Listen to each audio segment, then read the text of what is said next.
Avez-vous trouvé un sens à votre vie?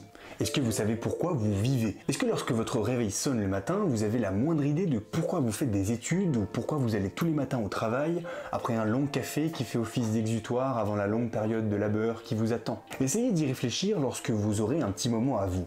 Mais sachez que la pensée de l'existentialisme, en particulier chez Sartre, peut vous donner quelques clés à la résolution de cette question millénaire. En philosophie, la question du sens de ses actions, ou de son existence, ne date pas d'hier.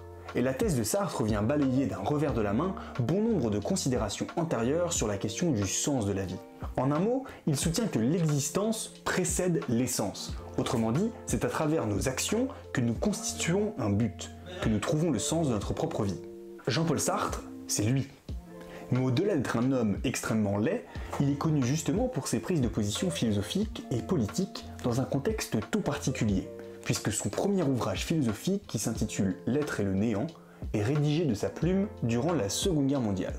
Et c'est dans ce cadre que sa philosophie s'inscrit, dans des prises de position humanistes parfois, mais dans une pensée plus large, et regroupant tout un panel d'implications conceptuelles que partagent en partie certains de ses proches, comme Albert Camus, avec qui il sera ami avant de s'en détacher pour des désaccords politiques, ou encore Simone de Beauvoir, avec qui il partageait sa vie, et qui ont fondé presque de manière avant-gardiste le concept de couple libre. Mais là n'est pas le sujet. Et c'est grâce à une rupture conceptuelle de ce qu'est le sens de la vie dans la philosophie traditionnelle qu'il vient élaborer précisément sa pensée de l'existentialisme. Sartre est un philosophe athée. Il ne croit pas en Dieu, le revendique et se bat à sa manière pour construire un système philosophique cohérent qui ne passe pas par la considération métaphysique de l'existence de Dieu. Alors puisque Dieu n'existe pas, les hommes n'ont pas d'autre choix que de prendre en main leur propre vie, de se donner un sens par eux-mêmes, puisqu'il est évident que dans une religion, la question du sens ne se pose pas. La destinée d'un homme ne fait pas partie de ce monde, mais d'un autre monde bien plus noble, qu'il lui faut encore attendre un peu. Chez Sartre, c'est tout l'inverse. Il n'existe pas d'autre monde que celui-ci. Alors marqué par la Seconde Guerre mondiale, sa brutalité, son absurdité et la désormais fragilité de notre boussole morale, autrement dit notre capacité à déterminer si une action est bonne ou mauvaise, il s'oppose à la pensée dominante qui consiste à dire que chaque chose, mais également chaque humain, a un but déterminé.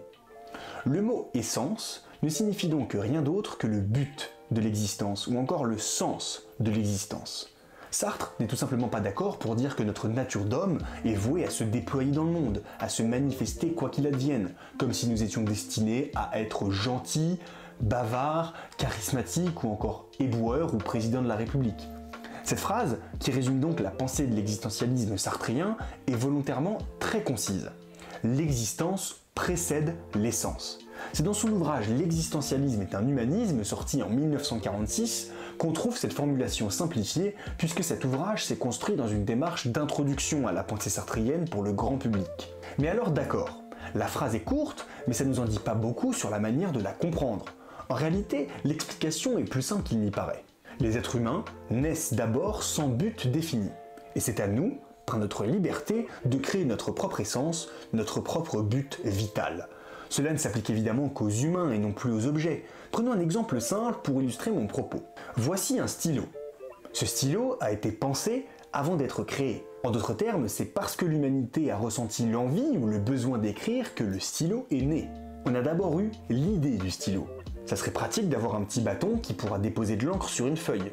Et après l'avoir imaginé, nous l'avons créé. Nous avons mis en forme le stylo pour qu'il réponde à l'objectif qu'on lui avait attribué, celui de pouvoir écrire sur un bout de papier. On peut dire alors que ce stylo a une essence qui précède son existence, un but préalable à sa vie.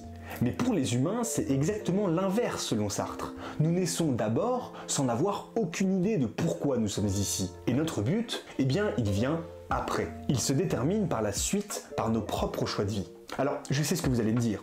D'accord, c'est bien gentil, mais cette pensée ne tient pas en compte du fait que nous ne sommes pas 100% libres, qu'il demeure un certain nombre de déterminations, de choses qu'on ne choisit pas, mais qui nous influencent dans nos choix. Notre condition sociale est un bon exemple. Notre personnalité pourrait être aussi un facteur déterminant dans nos prises de décision. Vous avez raison, et Sartre le concède volontiers.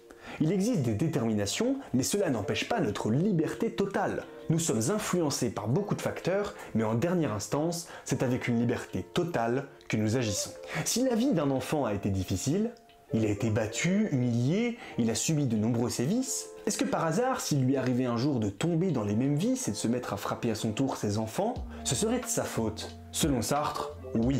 Ça sera de son entière responsabilité. Puisque jusqu'au dernier moment, avant de porter ce coup, il était libre de ne pas le faire.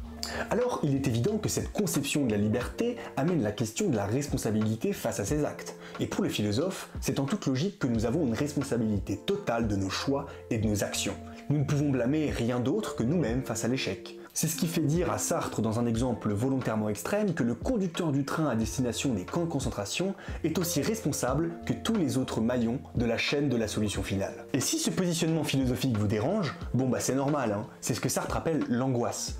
L'angoisse face à sa propre liberté, puisque nous sommes condamnés à être libres. Et ce n'est pas une considération facile de se dire et de se rappeler sans cesse que nous sommes libres. C'est angoissant, c'est sûr, mais le caractère anxiogène d'une chose ne fait pas que cette chose est fausse. Sartre prend l'exemple assez intéressant de l'angoisse du vide.